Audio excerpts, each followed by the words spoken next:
Hi and welcome back to my channel. My name is Coralie and today I want to talk about some little tips that will help you get rich in 2024. Before we go any further, I am so sorry I am filming at my parents' house. Has anybody missed Milo?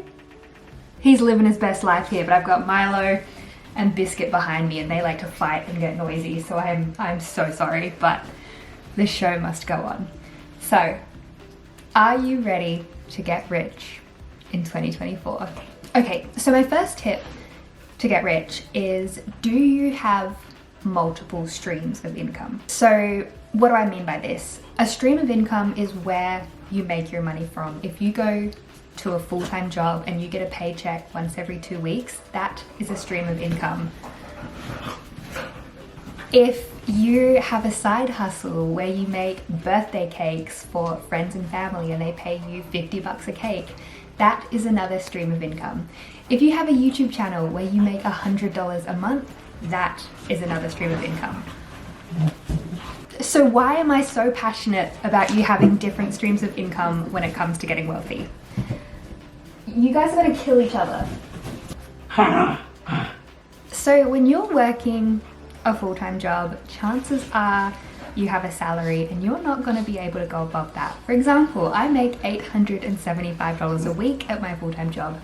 If I worked 10 hours overtime, doesn't make a difference. I don't make any more money because I am on a salary. If I have a YouTube video that absolutely blows up and gets 20 million views, I could make $10,000 off of that. The fact of the matter is, if you're working a full-time job, oh my god, psycho sausage, there's only so far you can go. When you have side hustles, your earning potential is completely uncapped. So pick something you want to do, whether you're doing online surveys, whether you finally start that YouTube channel, whether you have a couple hours free every afternoon and you want to do Uber or Uber Eats. There is always ways to bring in more money, and I highly recommend having multiple streams of income if you want to be wealthy in 2024. So my next tip is to surround yourself with finance people and finance content. Now I know everybody doesn't just have a friend that's obsessed with finance and making money on the side and all that sort of stuff, but everybody has access to YouTube and financial content that way. I highly recommend getting inspired and consuming as much financial content as you can. Read a book. Read Rich Dad, Poor Dad. Read the 4-Hour Work Week. Read I Am a Badass at Making Money. Take in financial content. Listen to podcasts. Listen to oh my god. Listen to She's on the Money. Listen to Girls That Invest. Listen to financial content.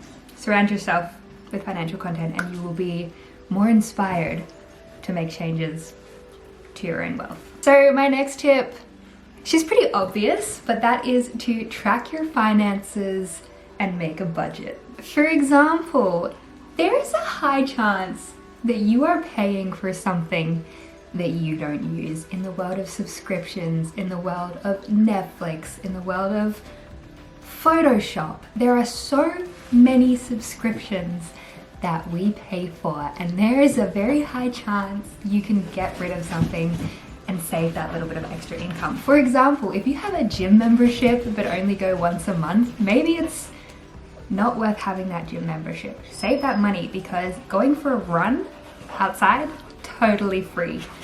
Finding a 30-minute at-home dumbbell-only workout on YouTube, totally free. If you go to the gym every day and that is your main form of happiness and health, that's amazing. Keep paying for the gym. If you're paying for the gym because you feel like you should be paying for the gym, save the money. Next is to set reasonable goals. And by this, I mean, don't go absolutely insane. Chances are you're not going to make $10,000 in a month. Be a little bit more realistic. So one of my favorite goals is I like to aim to make $5,000 a month. So the main reason I like to aim for $5,000 a month is that I know that from my full-time job, I will be bringing in $3,500, which means I only need to find different streams of income to try and bring in $1,500. And then when that goal becomes quite easily achievable because maybe I've found a freelance gig that pays $2,000 a month copywriting. Maybe my YouTube channel is making $500 a month. It's not, I wish it was. But when those things start happening, you can up your goals more and more. So start small, start realistic, but make them achievable. And the way I like to see it is make it just out of reach. Like you're making $3,500 at your full-time job. It might seem pretty hard to turn that into $5,000, but I guarantee you can do it. Just make it doable, but just out of reach. So my next tip is to pay down any debt if you have any, and more importantly, try to avoid it if you can. Now, I'm not talking debt as in your mortgage. I'm talking debt as in a $10,000 personal loan so you can go on a holiday and now you owe $5,000 in interest. So that holiday ended up costing you $15,000. See, I actually have experience with this. I had a really hefty tax bill come in because I wasn't prepared and I had to go on a payment plan. And because of that payment plan, I got added about $3,000 worth of interest, which is $3,000 I would not have had to have spent if I was better prepared. Now, another more realistic way that I like to think of this is, if possible, try and avoid buy now, pay later schemes. The way I see it is if it's not a need and you can't afford it outright, just don't do it. Don't do it. Save up until you can afford it outright and buy your things that way. It is so much better than buy now, pay later. If you have Afterpay, delete it, sweetheart. Delete it. This one might sound a little cheesy, but dream big.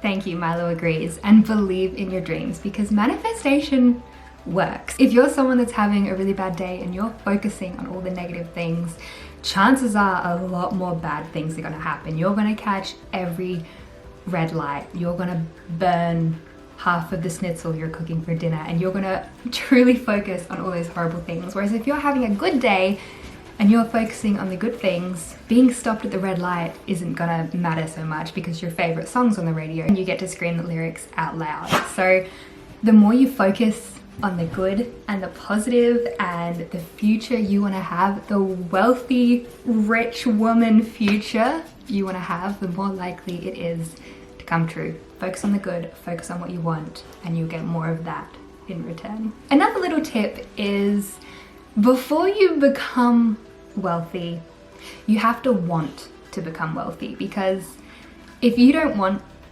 to become wealthy, you're not going to be. As simple as that. If you make an extra $1,000, chances are you might just go spend that on a nice new wardrobe or a new Nintendo Switch that you've always wanted, which is fine if that's what you want to spend your money on. But if you want to build wealth and you want to become wealthy in 2024, girlie, we need to save and we need to invest. Basically, what I was saying there is if you want other things more than you want to become wealthy, you're going to prioritize that. You're going to buy the clothes, you're going to buy the Switch, you're going to buy the new car. If you want to become wealthy, you might just invest $500 in the S&P 500 and watch that grow over time. Okay, I think this might be one of my biggest tips, and that is to create passive income. So passive income is something you have to put effort into once, and then from that moment onwards, you're reaping the benefits. For example, maybe you've bought stocks and now you're getting dividends paid to you every 4 months. Perhaps you made an online course which took you 24 hours of work filming and editing, and it was a lot. Obviously, making something like that is a lot of work, but now that it's finished and it's online, people can buy that course and you're making money every single time they buy that course. And you don't have to do any work now because you've already put in the 24 hours to make the course. So every time you make a sale, you're making passive income. Perhaps you had a YouTube video that absolutely blew up and every day it's getting 5,000 views. You've already filmed the video, you've already edited it, you've already uploaded it. All those views are now passive income. You could create a recipe book of all your favorite healthy vegan desserts, and once the hard work is done and that book is complete, it's just like an online course. Every time you make a sale, you are making passive income. Try and find a way that you can bring in passive income, whether you do start that YouTube channel, whether you do invest in stocks and get paid in dividends. Find a way to make money while you sleep. Another thing is, I know this video is titled, "Do you want to get rich in 2024? Watch this video. Wealth doesn't happen overnight. You have to stay patient and you have to stay hungry. Chances are you're not going to up your income from $3,500 a month to $5,000 a month in 1 month. It's going to take a lot of work. You might only make an extra $50 the first month. Don't be discouraged by that. That is amazing. That is $50 more than you would have had if you didn't put in that work. Stay consistent, stay hungry, and basically, if you want to be a future millionaire, join the club. Thank you so much for watching. I hope this has left you feeling inspired, ready to go out there, chase your dreams, up your income, and live the life you've always dreamed of. But yeah, thank you so much for watching. So sorry about these noisy little pests in the background. We love them dearly. Milo is still here. He's safe, he's happy, he's loved, but he's noisy. Anyway, I will see you guys next time. Bye.